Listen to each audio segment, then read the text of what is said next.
जय मां अंबे। मैं हूं आशीष त्रिपाठी आपके साथ और चैत्र नवरात्रि का आज दूसरा दिन है और दूसरा दिन मां ब्रह्मचारिणी के स्वरूप की पूजा के लिए माना जाता है। और मान्यता यह भी है कि जो साधक मां के स्वरूप की पूजा करते हैं उन्हें तप, त्याग, वैराग्य, संयम और सदाचार की प्राप्ति होती है। यही नहीं, जीवन में वे जिस बात का संकल्प ले लेते हैं उसे पूरा करके ही रहते हैं। मां को शक्कर का भोग बहुत प्रिय है। ब्राह्मणों को दान में चीनी भी दी जाती है और मान्यता यह है कि ऐसा करने से दीर्घायु प्राप्त होती है। और मां के दर्शन के लिए श्रद्धालु मंदिर जा रहे हैं, पूजा अर्चना कर रहे हैं और मां के ब्रह्मचारिणी स्वरूप की साधना कर रहे हैं। और मां को शक्कर का भोग बहुत प्रिय है।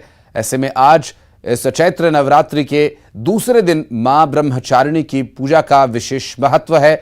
मां ब्रह्मचारिणी के आशीर्वाद से जीवन में जो भी प्रण आप लेते हैं उसे पूरा करने में पूरा सहयोग, पूरा आशीर्वाद मां प्रदान करती है।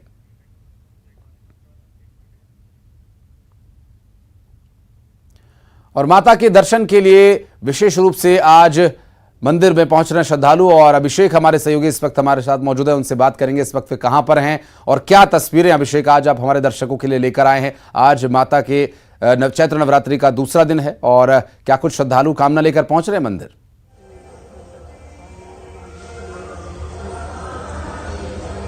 जी बिल्कुल, मैं धमतरी के अभी प्रसिद्ध विंध्यवासिनी मंदिर में अभी इस वक्त खड़ा हूँ। आप देख सकते हैं मेरे पीछे माता की जो मूर्ति है वो विराजमान है और सुबह से जो भक्त हैं वो पूजा आरती के लिए यहाँ पर आए हुए हैं, भगवान से आशीर्वाद लेने आए हुए हैं। ये आप सीधे दर्शन कर सकते हैं न्यूज़ 18 के माध्यम से।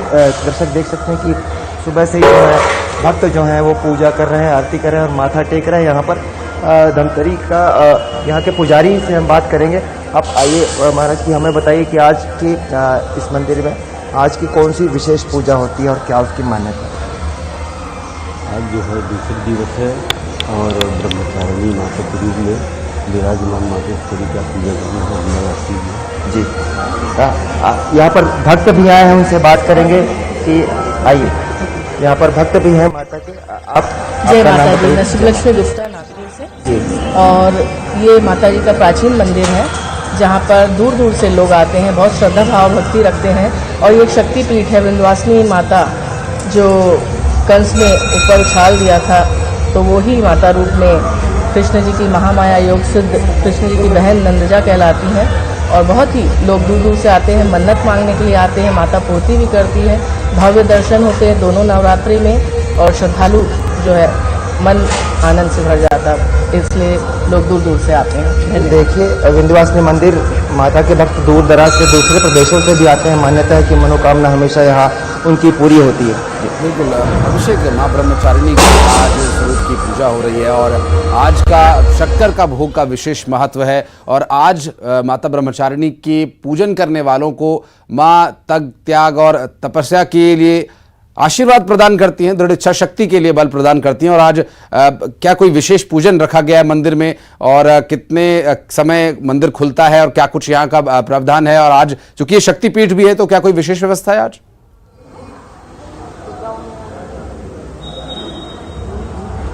जी बिल्कुल, मंदिर तो बहुत सुबह ही खुल जाता है, पहट होते ही सुबह खुल जाता है और जो भक्त होते हैं सुबह सुबह ही यहाँ पर आते हैं। और आप देख सकते हैं कि ये सुबह से ही तांता लगा हुआ होता है भक्तों का और हर कोई यहाँ पर मन्नत मांगता है, फूल चढ़ाता है।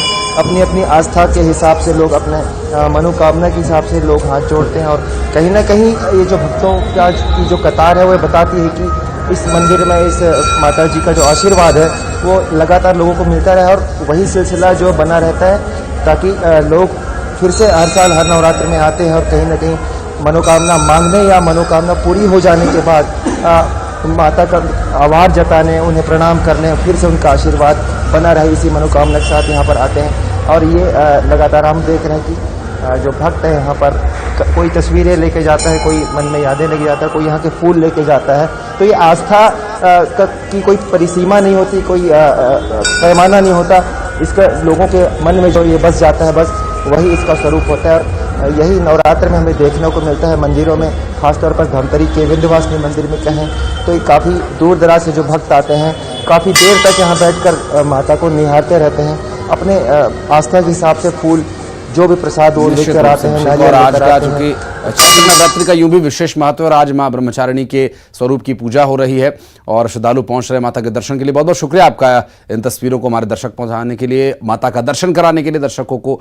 और बढ़ेंगे आगे, रुक करेंगे अगली खबर का। शिवराज सरकार के आज 3 साल पूरा हो गए हैं और शिवराज सिंह चौहान की ये चौथी पारी का तीसरा साल है। दरअसल आज युवा संवाद कार्यक्रम का भी आयोजन किया जा रहा है। युवा संवाद कार्यक्रम में सीएम शिवराज के युवा नीति का ऐलान किया जाएगा, जिसमें सीएम युवाओं के लिए बड़ा ऐलान कर सकते हैं। भारतीय जनता युवा मोर्चा के प्रदेश अध्यक्ष वैभव पवार ने कहा कि प्रदेश के युवाओं की दिशा और दशा बदलने के लिए ये संवाद कार्यक्रम मील का पत्थर साबित होगा। सीएम शिवराज सिंह चौहान आज संवाद करेंगे युवाओं से और आज प्रदेश के युवाओं को एक नई दिशा देने के लिए, एक बेहतर भविष्य प्रदान करने के लिए एक संवाद कार्यक्रम का आयोजन किया गया है। संवाद कार्यक्रम के माध्यम से सीएम शिवराज सिंह चौहान युवाओं से मुखातिब होंगे, रूबरू होंगे और शिवराज सरकार का युवा संवाद कार्यक्रम काफी महत्वपूर्ण हो सकता है, ऐसा दावा किया जा रहा है। बहरहाल आपको बता दें कि आज एक और महत्वपूर्ण दिन है, चूंकि मुख्यमंत्री शिवराज सिंह चौहान की चौथी पारी के आज 3 साल पूरे हो गए हैं।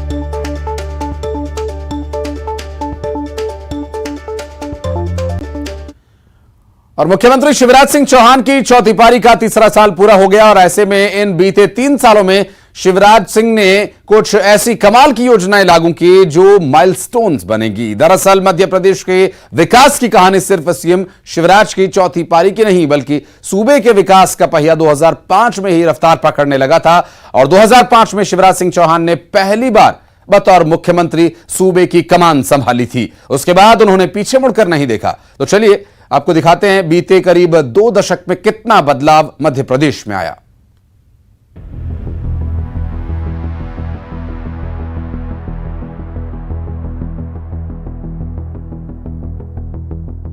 सीएम शिवराज सिंह चौहान के चौथे कार्यकाल के 3 साल पूरे हो गए हैं। 23 मार्च 2020 को शिवराज सिंह चौहान ने चौथी बार प्रदेश की कमान संभाली थी। शिवराज सरकार ने बीते 3 सालों में न सिर्फ आत्मनिर्भर मध्य प्रदेश का रोडमैप तैयार किया, बल्कि मध्य प्रदेश को $550 बिलियन की इकोनॉमी बनाने का टारगेट भी फिक्स कर दिया। देश को $5 ट्रिलियन की इकोनॉमी बनाने के पीएम मोदी के संकल्प में सीएम शिवराज सिंह चौहान भी मध्य प्रदेश की बड़ी भागीदारी इरादा साफ जता दिया है।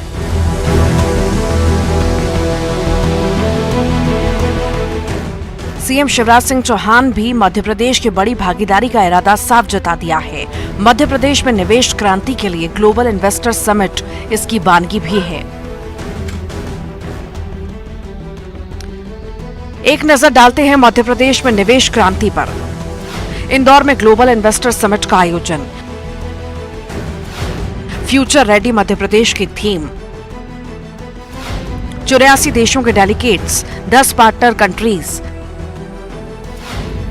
समिट में G20 के सभी देशों की शिरकत, 5000 से ज्यादा बिजनेस डेलीगेट्स, 15,42,514 करोड़ के निवेश प्रस्ताव, 29 लाख से अधिक रोजगार का टारगेट। ग्लोबल पहचान बनाने के लिए मध्य प्रदेश में G20 की बैठकों का आयोजन भी शिवराज सरकार का बड़ा कदम है। G20 समूह की बैठकों की बात करें तो 13 जनवरी से 20 सितंबर तक एमपी में G20 की बैठक होंगी। एमपी में G20 की कुल 8 बैठकें होंगी। भोपाल, इंदौर और खजुराहो में G20 की बैठकें। खेलों को बढ़ावा देने के लिए मध्य प्रदेश ने खेलो इंडिया यूथ गेम्स 5.0 की मेजबानी भी की। प्रदेश के 8 शहरों में यूथ गेम्स का आयोजन, कुल 27 खेल, 6000 से ज्यादा खिलाड़ी। एमपी में 39 स्वर्ण पदक। यूथ गेम्स में एमपी ने हासिल किया तीसरा स्थान। बात इकोनॉमी की करें तो मजबूत अर्थव्यवस्था पर शिवराज सरकार का फोकस 2023-24 के बजट में देखा जा सकता है। 2002 से 2003 में जहां 23,161 करोड़ का बजट था, तो वहीं 2023 से 2024 के लिए 3,14,025 करोड़ का बजट है। 2001 से 2002 में मध्य प्रदेश की आर्थिक वृद्धि दर 4.43% थी, जो 2023-24 में करीब 4 गुना यानी 16.43% है। एक वक्त था जब मध्य प्रदेश में बिजली का हाल इतना बुरा था कि लोगों को 2 से 3 घंटे बमुश्किल बिजली मिल पाती थी। सीएम शिवराज सिंह चौहान ने न सिर्फ डिबरी, लालटेन और मोमबत्ती युग से मध्य प्रदेश को बाहर निकाला, बीमारू राज्य का तमगा भी हटाया। 2003 में प्रदेश की कुल ऊर्जा क्षमता 5,173 मेगावाट थी, जो 2023 में 28,000 मेगावाट है। मध्य प्रदेश ने वो भी वक्त देखा जब सड़क में गड्ढे हैं, गड्ढे में सड़क पता नहीं चलता था। सड़कों की बुरी हालत की वजह से विकास, रोजगार, निवेश, यातायात सब पर ग्रहण था। 2001-2 में 44,000 किलोमीटर सड़कें थी, लेकिन अब 4,10,000 किलोमीटर में सड़कों का जाल बिछ चुका है। बात पानी की करें तो 2003 में महज 7,68,000 हेक्टेयर सिंचाई क्षमता थी, जो 2022 में 45 लाख हेक्टेयर से अधिक हो चुकी है। शिवराज सरकार में अधोसंरचना में भी मध्य प्रदेश ने रिकॉर्ड तरक्की की है। 2005 में शिवराज सिंह चौहान के मुख्यमंत्री बनने से पहले तक करीब 3,800 करोड़ का अधोसंरचना बजट था। 2023-24 करीब 14 गुना ज्यादा यानी 56,464 करोड़ का अधोसंरचना बजट है।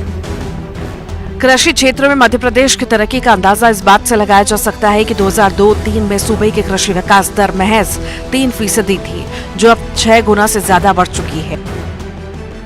प्रदेश की मौजूदा कृषि विकास दर 18.89% है। सबका साथ, सबका विकास, सबका प्रयास, सबका विकास के मोदी मंत्र पर चल रही शिवराज सरकार ने हर सेक्टर में प्रदेश के विकास को रफ्तार दी है।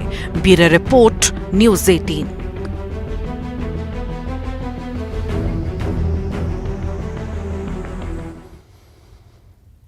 और मध्य प्रदेश में आज से वकीलों की हड़ताल है और आज से वकीलों के 3 दिन के कलम बंद हड़ताल है। आपको बता दें कि न्यायालयीन कार्य से अलग रहेंगे प्रदेश भर के वकील। State bar council Madhya Pradesh की साधारण सभा में निर्णय लिया गया। स्टेट बार काउंसिल के प्रदेश अध्यक्ष प्रेम सिंह भदौरिया का बयान, 23 मार्च से लेकर 25 मार्च तक प्रदेश भर में वकीलों की हड़ताल और प्रकरण निराकरण की नई योजना के विरोध में वकीलों ने यह हड़ताल शुरू की है। स्टेट बार काउंसिल के प्रदेश अध्यक्ष भदौरिया ने इस मामले में जानकारी दी और 23 मार्च से 25 मार्च तक प्रदेश भर के वकील हड़ताल पर रहेंगे और इस पूरे हड़ताल के दौरान लोगों को परेशानी का भी सामना करना पड़ सकता है। दरअसल मध्य प्रदेश में 3 दिन की कलमबंद हड़ताल पर वकील हैं और कोर्ट के काम से प्रदेश भर के वकीलों ने खुद को अलग कर लिया 3 दिन के लिए। स्टेट बार काउंसिल के अध्यक्ष प्रेम सिंह भदौरिया का बड़ा बयान, 23 मार्च से 25 मार्च तक प्रदेश भर के वकील हड़ताल पर रहेंगे। दरअसल